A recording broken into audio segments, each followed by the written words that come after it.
You're watching the Wormhole Extremists and our rewatch of Season 4, Episode 5 of Stargate SG1, Divide and Conquer. My name is David. I'm with Evie Hello? and Nicole. Hello, hello. And SG1 is doing field work for the president. And Yes. that is a I nice actually, ring. I actually found it quite interesting. It's a very small detail, but have the Tok'ra always tracked time using the same day names as Earth? Or do you think they adopted this from the Tari to simplify scheduling? I Because did find wouldn't that there funny, yes. like that the time might flow differently depending on the planet where the base is located? I'm sure they're just pacifying us. I'm sure Yeah. they have one like big room of different clocks for like different planets and times, just like my office. Just so they can track it. I love that. That detail of the changing shape of the Oh, it was cool. of the weapon was Oh, really it's cool. awesome. Yeah. Oh dear. Oh no. It just really starts out like so like, oh, here we It go, really does. There's just so many casualties in this episode. Oh yeah, Yeah. it's pretty gnarly. Also, why does she just stand up? Like she doesn't obviously have much field training because she's standing up in the middle of a shootout. Yeah. I always found that a bit strange, but I'm just like, you know what? I think the higher ups probably looking just for an excuse to have Vanessa Angel's outfit on show as much as possible because Yeah, the I think budget. so.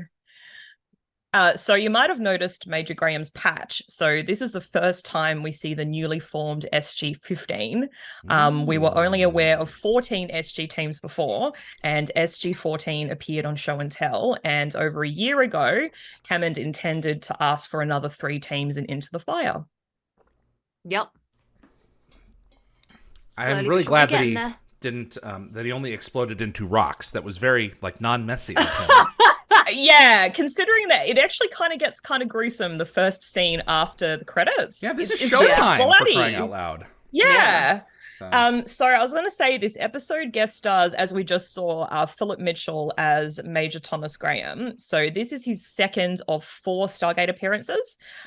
He also appeared as a Jafar in The Serpent's Lair and will return in a season 8 episode as a Jafar in Sacrifices, and is also one of the armed men Vala destroys in the diner in the season 10 episode Memento Mori. And Amazing. according to IMDb, he currently works as a stunt performer. Wow. He did Good for like him. 20 episodes of Legends of Tomorrow, and he also did the movie Sonic the Hedgehog 2. It's a good film. Not as good Yeah. as the first one. Yeah, and I wanted to say shout out to Andrew Jackson as Supreme High Counselor Persis. Yes. This is his only Stargate episode. And also to Kirsten Rubeck as Lieutenant Asta. Oh, yeah. This is her Oh, only she's great. Stargate appearance. Yeah. Yep. I didn't realize that she's been in like 10 episodes of Firefly Lane as Carol, who's like a news anchor and a former Miss Washington State. And if you haven't seen it, her performance is really great. That's legit. This episode, Isaiah, is a great example of like her being able to act her chops off. She's doing great. Oh, yeah. Yeah. You know, in the scheme of things, JR and Mark Tooth, he's not really appeared in a lot in the show. It feels like he's been there more than he has, in my opinion. He has a yeah. good presence, yeah. I was going to say that this marks the last time that we see Freya / Anise, Yes. who is MGM TV president's sexy female alien. Yep.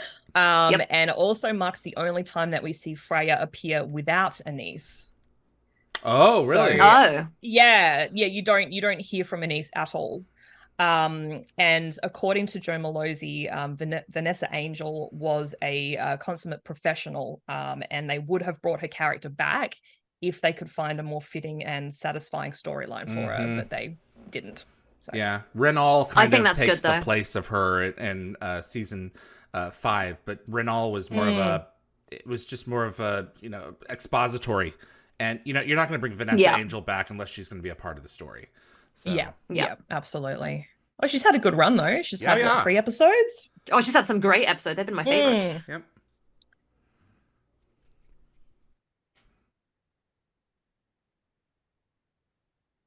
Those damn Zatark detectors. Yep. I know the Xanax detectors. Xanax detector.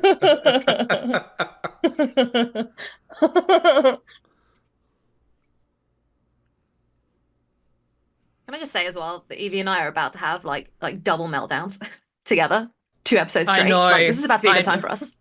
It's gonna be wild. I feel like my scores are going to be Yeah. a little bit Yep. yeah. You know exactly what I mean. Mhm. The problem with lie detectors, Yep. as most of us, if not all of us, know, is that Mhm. they're not entirely accurate. No, they're not. No. Nor does the Zatark detector seem to be if the person, if the questions are not calibrated properly and the answers are not given exactly. Yeah, If you're well, the concealing answers... something, it can give a false positive. Well, exactly. Yeah. So that is precisely what happens here. But she doesn't misconstrue what the machine does. Like she's No. very upfront that it is like experimental and it's only worked a handful of times as far as she's aware. Do you know what I think would work 100% of the time? What's that? Stripping everyone down and finding the Zatark rings. Oh, I think that would show us work. your jewelry. Show Yeah. us your jewelry. You know, the only Zatark other thing rings that I are a can bit much. think of That's is it. that Get rid they're of it. created somehow in the body. But how the heck does that work? So, Yeah. but whatever. Details. Indeed.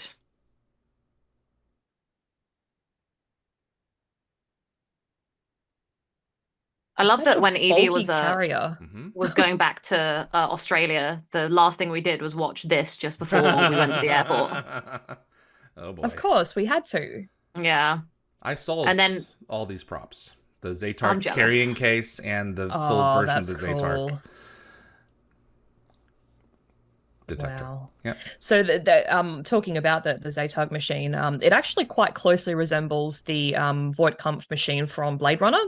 So in that Yeah. movie, obviously the Blade Runners are asked personal questions and monitor signs like pupil dilation to tell apart humans who show real emotions from replicators who simulate emotional responses.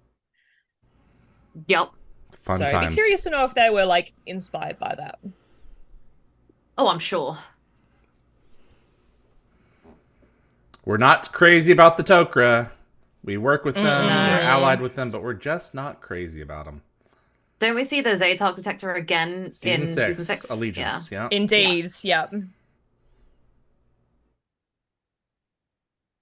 I'm not gonna lie. I think Asta's a fantastic character. I like the actress a lot. Like, you know, honestly, this whole performance is great. And this is scary. I mean, Yeah. if we've got one in our, God knows, you know, how many have been taken over. So, and they don't know. They're not aware of it at all. They're completely victimized. Yeah, it's nightmare fuel. Yep.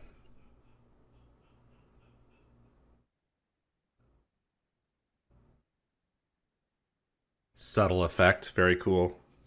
Yeah.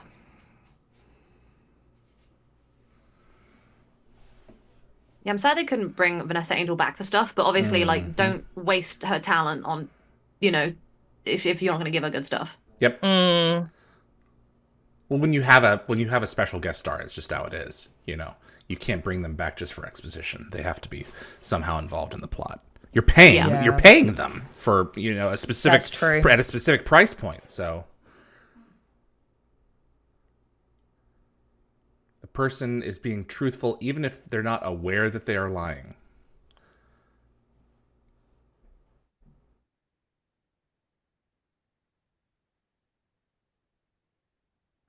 Yeah, modified one, isn't it? Yes. Oh, I'm such a nerd. Look at you. Oh.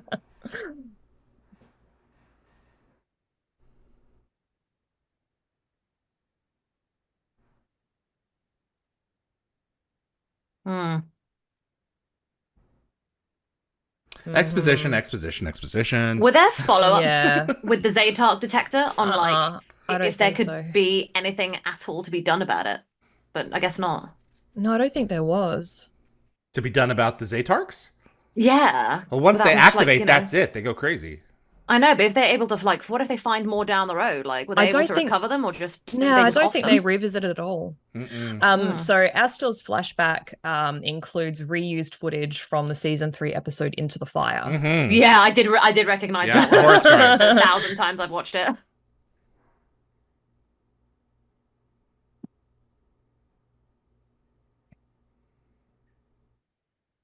See, we don't mind a clip show.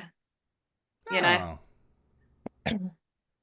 like they've clip showed this as a way to save money, and I'm a-okay with that. Yeah, well, I am so engrossed in the story, I actually don't even notice that it's a clip show, technically. Nope, not at all. Either. Yeah, it doesn't. They blend it really well because they've shot new material with the actor. Yeah, it adds another layer. Yeah. And also, we're learning something new about Stargate with the clip show. I think the shot with the Horus Guard was new. Yeah, this is I think it might have been. It's the other bits. So yeah, the wider field. Yeah, but it's kind of hard to tell if like Harrower is at all responsible for what happened to Asta and the implantation, I guess you could call it, because you kind of have to take it with a grain of salt, because the mind control device could alter the Jafar's identity in the victim's thoughts, if that makes sense. That's a good point. Yeah, I would think that it's Harrower, because once Harrower goes belly up this season, the problem becomes no more. So it suggests that maybe he was the system lord who was involved. Oh, that's such a good point. Big brain, big brain.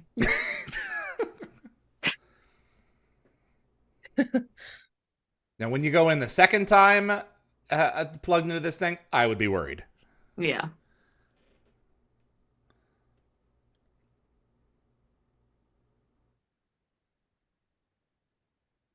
So what was this decision behind having Freya the whole episode? Do we know any info about that? About why Freya was present and not Anise?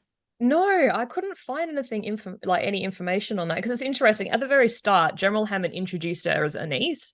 Yeah. And they very rarely refer to the symbiote when we're talking about the Tok'ra. They usually refer to the human. I would think that the Tok'ra wouldn't get too offensive about it. I'm Anise, not Freya. You know, just they're both they're one and the same. They have many names. Yeah, they have different names. So they it's just quite roll hard. with Unless it. you want to think of a new combined name, then yeah. I guess Anise. So Anise, it's Freya's the symbiote, right? Yeah. Yeah, I guess Freya just didn't want to come out to play this episode. They wouldn't pay her. No, her Anise day rate. is a symbiote. Oh, so no, Anise is a symbiote. Freya's okay, yeah. so Anise didn't want to come out to play because they wouldn't pay her day rate. Maybe so I'm she's actually just very busy doing like mathematical or scientific like calculations. Like, my headcanon on this is that I feel like they've had such minor gripes where everything's gone wrong the last few times they've interacted, and there's so much anger towards the symbiote that maybe my headcanon is they decided to have Anise take a back seat. I suspect that's very true. Maybe. Because that makes Anise sense. and Freya have probably been talking. It's like, you know what? You don't get anywhere with them when you come out to talk. Let me just take over and we'll just deal with it. And Denise just wants the science to be like continued and done, and then she can just continue doing all the, as you said, the maths behind the scenes and figure things out. I'm sure she's working on some problems in her head. So Ooh, God, that does not. Yeah. You can really feel her pain. She does a very good job. Yeah, she does great. I think she does. Honestly. So question, do you think the Zaytag programming also affects the victim's strength? Or was it just like determination to, finish their mission or adrenaline? I think it's an adrenaline rush. I wonder if it sent a shot of adrenaline. Yeah, I think it's a big adrenaline rush. Yeah. She can't feel anything. She doesn't respond to the Zat guns. She takes a bullet to the leg. She beats those 2 guards. Yeah. Yeah. The thing that I never buy with this, a gun going off in a closed room, you flinch and you blink and he doesn't blink. And it's like, nah, you blink. Yeah. It's a loud. It's automatic. Your ears hurt like hell. So. But what if he's just got so much PTSD that like he's kind of overcome it now? He's just like, yeah, bullets, what? Your body can't help but react. So. I don't know. Never been around a bullet. Yeah, I've fired bullets in an open field, and without ear protection, your ears hurt for a while. Ooh.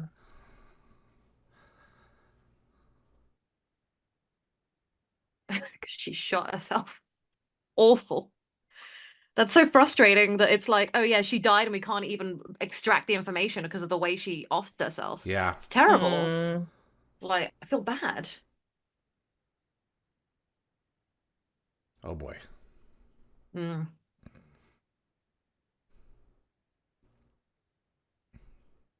Oh.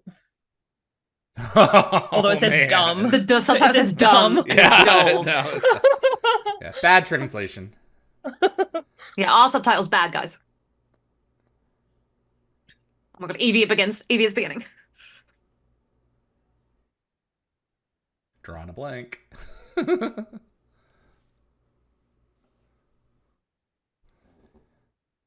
Including your emotions. Lockwatcher is saying our own David Reed contributed 2 items for this episode in Chevron's Locked. I did? Okay. Apparently. I love that. I love that Lockwatcher's like, hey, remember that? David's like, I don't remember the comments I made about it. oh, there's a swing in arms. Couldn't slow him down.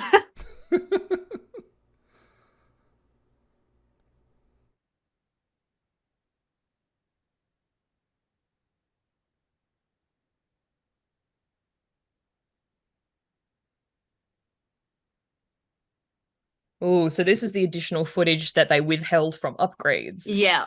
Yes. I love this one because he flings the Naquadah Oh, back, he's doesn't he? so slick with that brick. Honestly. Where's G and Diada? Get in here and appreciate the slickness. Oh, yeah. Look at him go.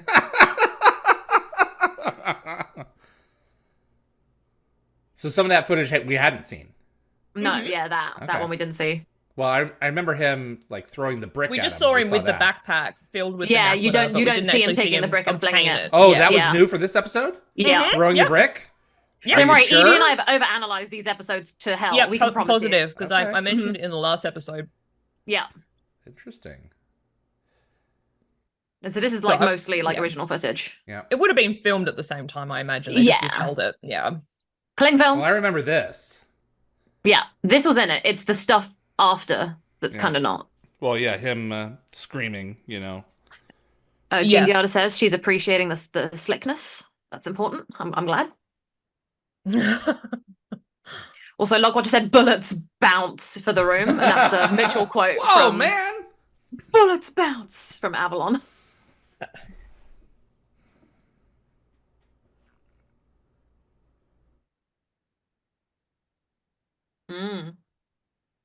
Yeah, what did he do? He wouldn't leave. Yeah, see, we didn't see all of this. We saw that bit. We saw that bit, but it's the like, stuff cut after. like there, yeah. Yeah, that's where we saw originally. Yeah. We got lucky. Yeah, I said it before her, just want to say that because I know it so well. Yeah, it was one of those just in the nick of time. Mm-hmm. Well, they only had like 6 minutes left in the episode. They had to speed things up. Yeah. Dear. Uh-oh. Uh-oh. Couldn't carry I remember when I was a kid and I was like, well, what could it possibly be? The twist of their romantic feelings is honestly like I've never felt more validated in my life. I didn't anticipate it either. It's very, very well written. Yeah. Oh, apparently Lockwatcher says I brought up the fact that it was polarizing because they killed Martouf. It was a big thing at the time. You can still go look at the Gateworld poll, and like a huge percentage loved it and a huge percentage hated it. And there was like very little in between. I read some of the stuff on the forum. I live in between. I love Martouf, but characters got to go sometimes. Just because you need that emotional reminder that not everyone's going to be okay. Yep, and war people die. Yep.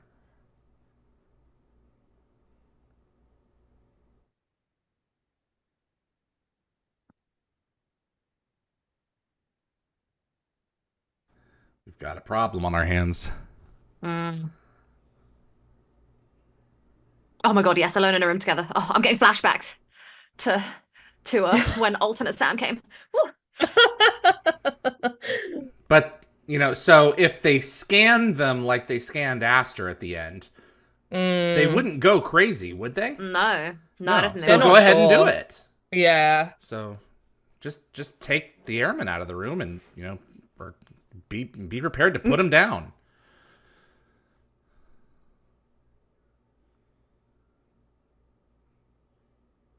Gene Giada just said, been watching Teen Wolf. J.R. Bourne is enjoyable in it. I really like Teen Wolf. It's silly and teenager stuff, but it's a good time, and J.R. Bourne is awesome in it. So, yeah. I've tried to get him on the show. He won't sit down. Yeah. I've invited him 3 times now. Yeah.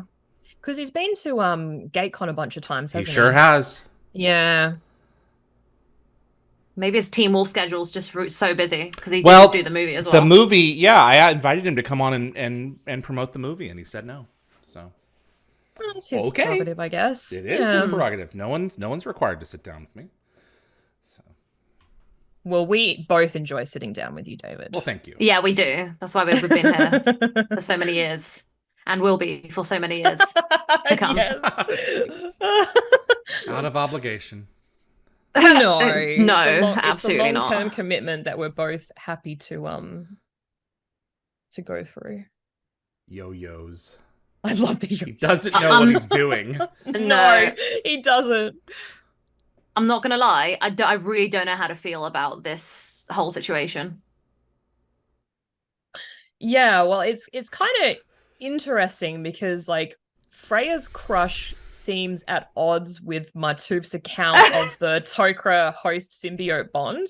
Yeah, like, he claims that they share feelings and love together, and they're unable to differentiate between host and symbiote emotions as he experienced with Jolena.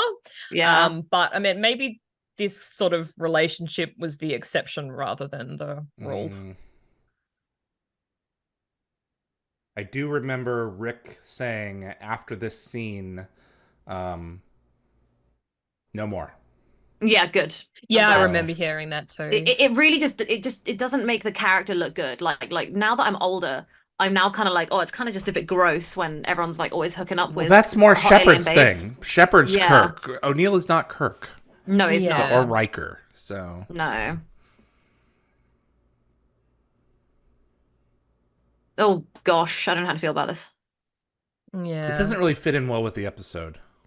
So he said after this episode, he didn't want to. He's participating. Yeah, no, he didn't want to. He thought that was not, And he was perfectly fine with kissing Amanda in the next episode. Got it, perfect. Okay, that's all I needed to know.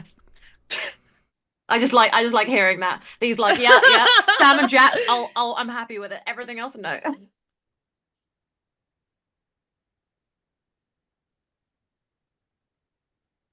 Amazing. On an intellectual level. I'm not gonna lie, I would have totally liked to see that, like see him and Anise bond over their nerdy book stuff. Yeah, that'd be so amazing. The snake likes you. Yeah. One of my favorite lines. Lockwatcher, watch the guards look when Anise exits. The actor asked Martin Wood if he could give him a look, and he just said, "Don't stare too long." Oh, don't go back again. Yeah, this is the only part that doesn't feel in tone. So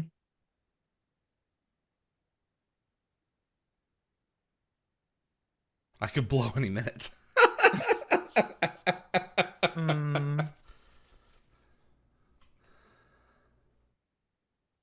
Yes. Oh, that reaction. Jack, it really is the point. You know what? The actors obviously talked about the fact they wanted to wrap up the Sam and Jack stuff and kind of just like deal with it. And I'm really glad that they do. And I don't mind that we don't get much more of it because at least they've had the conversation and we know where everyone stands. It's in line with the fact that they're in the military and they can't act on it. So it's not that they're in the military, he's her commanding officer. Yeah. Well, that's so too, yeah. If they weren't if they weren't under the same chain of command, it wouldn't be a problem. No. I love the contradiction of Jack's words and the actions. Like, no need. The secondary, like, pound. Get the door open. Get her out. The guard. Hello. Also, what does frustrate me is not only did they like kind of dress down Vanessa Angel a bit, or really dress her up, but like show more skin, but they also felt the need to kind of to obviously make the higher ups happy, I guess. to have her have a romantic kind of moment. And it's like, yo, a woman is allowed to be attractive and not be like, you know, a symbol of sex. So it's quite frustrating as feminist. Yeah.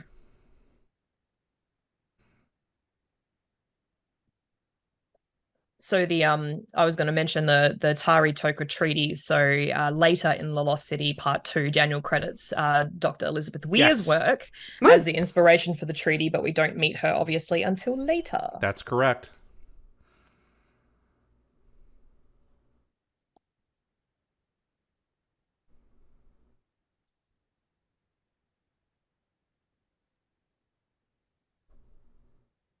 I love the twist in this episode that they've been so concerned with our people that they've not considered theirs. Yeah. It's also the kind of arrogance that the Togra have again of just like they can't even think it might be one of their own. You know, it's always everyone else.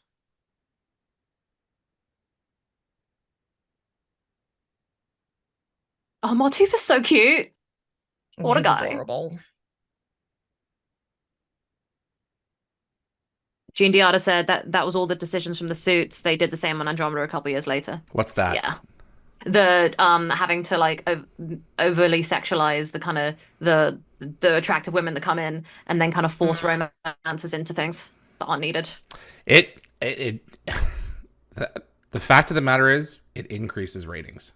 I know it's upsetting that was the case. Jerry Ryan came in and completely jump-started Star Trek Voyager. And it was, she was one of, despite her catsuit, she was one of the most amazing characters ever put to television, in my opinion. And gave everyone in that cast extra meat to sink their teeth into, because she helped them explore their character even more. Yeah. I really wish that this relationship had gone on further, and it kills me that what happens. But I also appreciate it at the same time because it was so out of left field. Oh, I had no idea it was coming. I could not believe it. I remember being very, very disappointed. Yeah, of course. Yeah. I just want to remind everyone that the first time I met Martooth was the same episode he died. Because I watched Stargate out of order. Oh no. Okay, that's a fair point. That's an awful way. That's an awful way to. But at the same time, see his story unravel. I got to see the chemistry between them, and I was sad to see him go, despite only meeting him for an episode. So.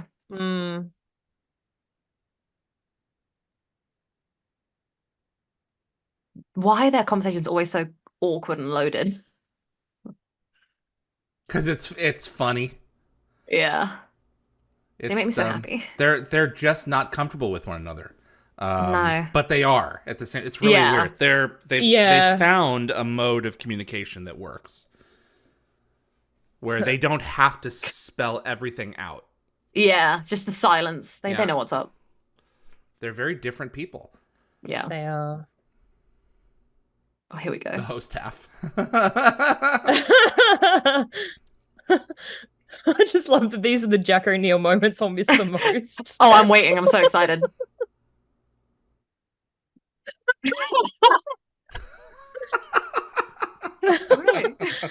Don't know how to respond to that.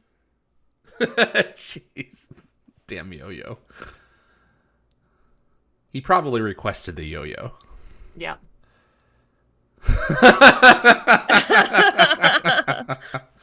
What? That whole exchange. Oh.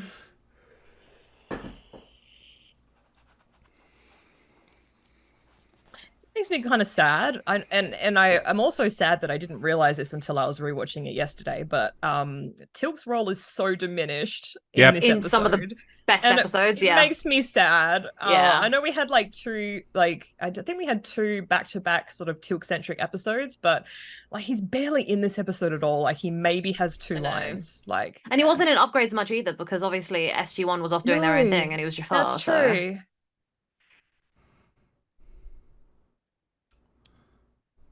So they're going to put them into a coma.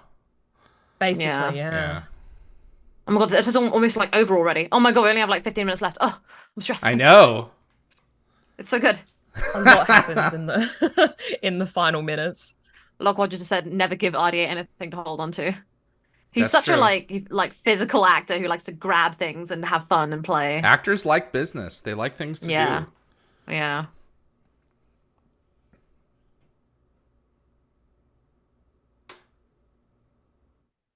This is like the most romantic thing I've ever heard Jack say. Say it. Say it. It's very selfless. Yeah. Pop me open. What I find really awkward is that like Freya just like came on to Jack and was like, "Hey, I like you," and then in a minute she's gonna be like, "Oh," you know? That's why I have my answer. Yeah. Oh, see, that's the most romantic thing I've ever heard. Her brain's worth a lot more than mine. Like, He's also taking a leap that the Yeah. Tok'ra, I'm gonna screw him over. well, that Yeah. they're correct. That Yeah. the outcome is right. Yeah.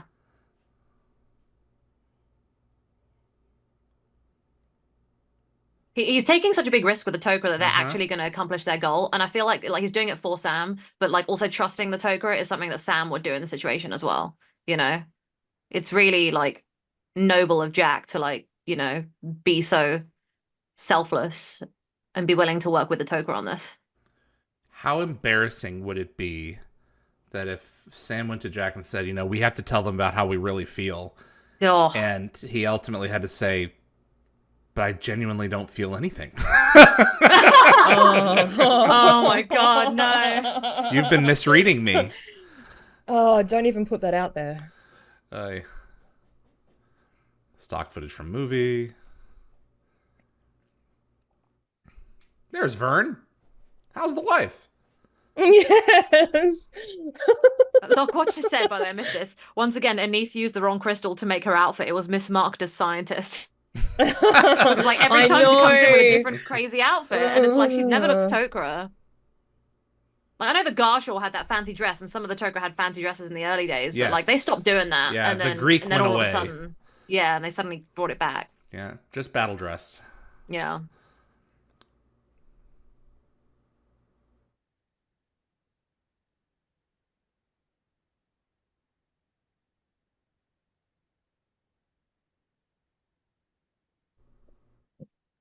So, Gene Giattles raised a good point. Oh, carry on, Evie? oh no, I was just gonna say something silly. Okay. No, please do it. Proceed. Do it. Oh, I was just gonna say it's Persis and his posse, and then I was gonna say like, doesn't that sound like a really cool band name? When we see him again, should we say that? Bring him his cocktail. Oh gosh, that's funny. So Giangiata was saying, she's talking about the fact that a lot of the actors were on Andromeda, including J.R. Bourne, and she was like, yeah, like Lexa, Michael, and Chris were all like warships. Apparently, I think they were all AI in Andromeda, is what she's saying, which is very interesting. I couldn't deal with Andromeda personally; it wasn't for me. I've never watched it. No, nor have I. Can I just mention as well, like this score is so like it's perfect. Point. Yeah, it's so angsty. Yeah, it is honestly. Like if I could listen to this while like reading my angsty books, I would. You guys suck. The whole Tilke is so good. I'm ready. Oh boy.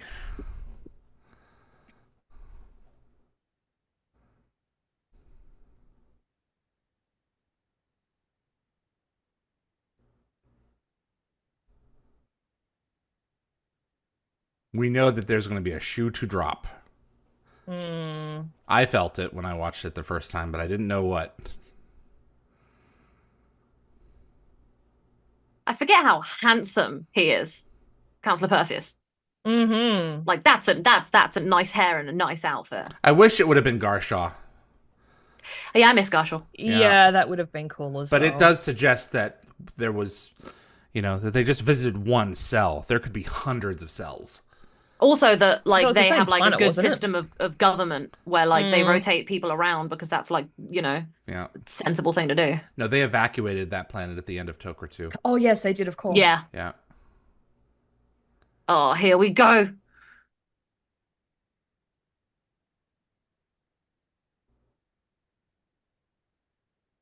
Oh my god, yell.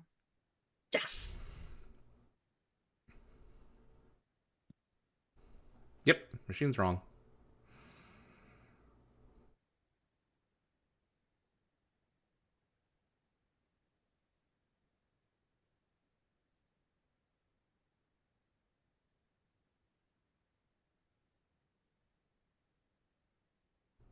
Quick, use those little legs. Get the small woman and tell her it's not good enough. It's not working. Yes.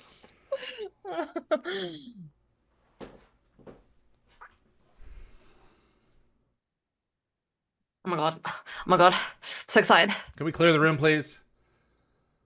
Clear the room for me right now, please. I'm like, whew. Are there other people in the room with you? I honestly, it feels like there are. I'm suffocating. It's like sardines in here. Jeez. Like a tin of sardines. As in from being so tightly packed up in this room. Nothing else.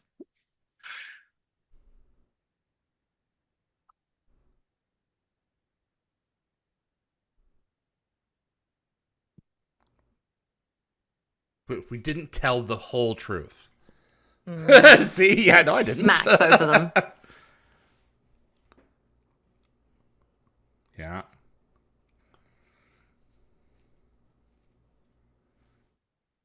Love theme, let's go. I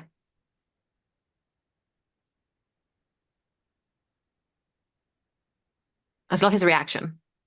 Yeah, Oh, that. that. Like it's the most natural thing in the world. Or just, irrelevant. Yeah. It's like they both just know and they're just like, yeah, we just don't talk about it.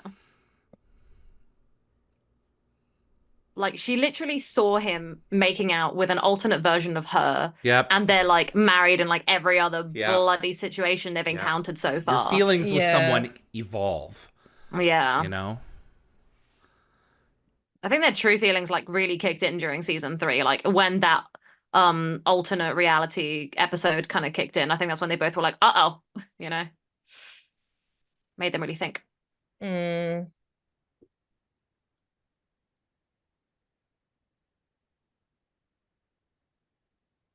I'm so happy.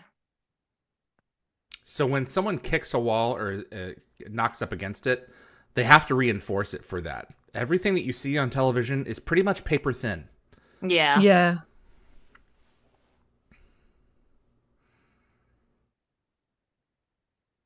Oh, he's say so it. defeated. He's like, oh, I've got to say all this stuff. Oh. Yeah.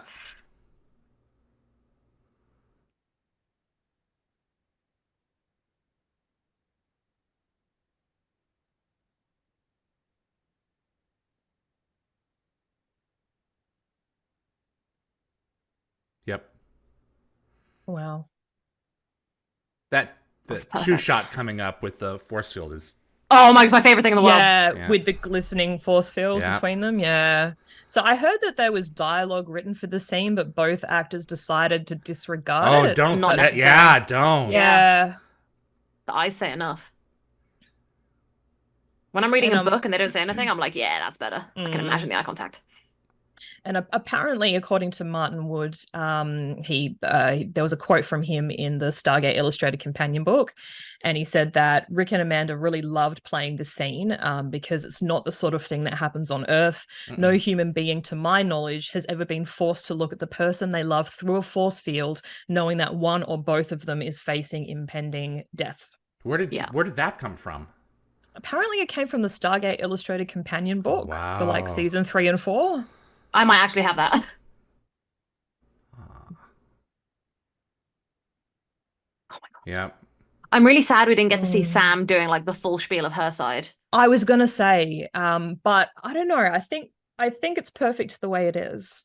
It is, but I would have really just loved just a smidge more, just a smidge, Well, I think it's more important that we see Jack's than Sam's, because Jack is... it, because we have seen Sam. Sam was one that went in and was like, kind hey, of holding back her emotions a bunch of times already with Jack. Yeah. So it wasn't really that important. What I love is that Daniel's so oblivious, but Teal'c like knows everything. Yep. Like he is so in sync with their relationship. Yep. No. It's his family. Yeah. And so we all now think that we're out of the woods, except we're not. No, we've missed a couple of stones that we haven't turned over. So it's kind of seems like Jack is giving like Sam complete control, because like we're okay with that. Yeah, we and she's like, yeah, I'm good, don't worry. And it's like, cool, okay, we don't have to worry about that. But I mean, their relationship is so complicated. I love it. So many layers of complexity. Yeah.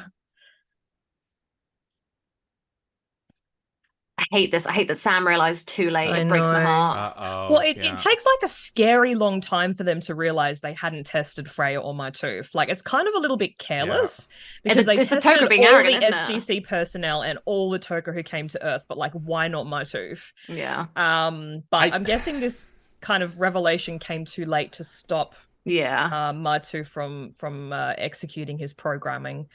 See, there we go, right there. I mean, where has that been? Thank God the fake president, like, you know, didn't. Yep. Well, turned up. It wasn't the real one, so.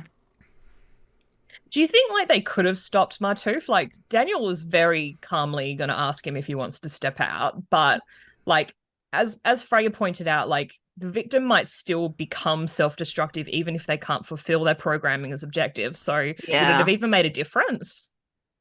Yeah, I don't know. Did Daniel see the ring? Yeah, I think he did. Yeah. So the guy came over and told told down him from his hand, and then Daniel looked at him as it happened. Yeah. Jesus. Just man. And with the symbiote, he's going to take a lot to put down. Yeah. And the fact that Sam's the one that puts the final shot in is even more heartbreaking. I know. Oh, it really But you know what? I really didn't want to see Teal'c kill another romantic partner of one of these people. So I'm glad it's not Teal'c doing it. Well, he's kind of almost like asking her to... Yeah, he is. That's exactly what that is. Like, let it be you. Like, do it, please. So, like, Lantash obviously survives the death of Martouf and reappears in season 5, Summit and Last Stand. And then Martouf himself returns in season 9's Ripple Effect. And in that reality, he joined Stargate Command to be with SG1. Carter. Yeah. So it's nice that, you know, they're out there somewhere together. So a moment to just consider how rough Carter's day was. Like, she grappled with the possibility of being programmed by a Goa'uld assassin, admitted her romantic feelings for her boss, and had to kill her friend / crush Martouf to prevent his suicide. Yeah. So Martouf is sort of the second love interest of Carter's that's died prematurely, if you count Jonas Hansen. So this is kind of helps to fuel her whole Black Widow thing. Oh, dry up, Sam. Yeah. Why is she like cradling his face? Honestly, this is really sad. Of course, absolutely. Gene Deanna said, "Why not just trank him?" I mean, look, they just shot him with full of holes. Didn't do anything. Yeah, they have a Zat when you would like a staff, and they have a staff when you would like a Zat. From Martouf to Share, you know, it's just how the story moves. Gene Deanna said, "I have to imagine that Jack and Carter have had at least a few conversations in front of the campfires off-world." That's what I like to think. Aww. Oh yeah. Well, I was reading a companion article by Kaylee Dre, and she commented that Jack and Sam's romance is made entirely of breadcrumbs. So, like every devoted shipper, I like to collect all the breadcrumbs and combine them into one delicious meal. I was going to say one solid loaf of bread. Eventually, yes. One very solid, very stale loaf of bread. Get together properly, so it's like the whole loaf missing like the last slice. You know? Yes, perfect. That's the perfect description of their relationship. Or like I'm so heartbroken, but it's so good, and I'm glad we get Crumbs forever and ever, and Atlantis deleted scenes Crumbs forever. Looking forward to that. That's Divide and Conquer, everyone. Thanks for joining us.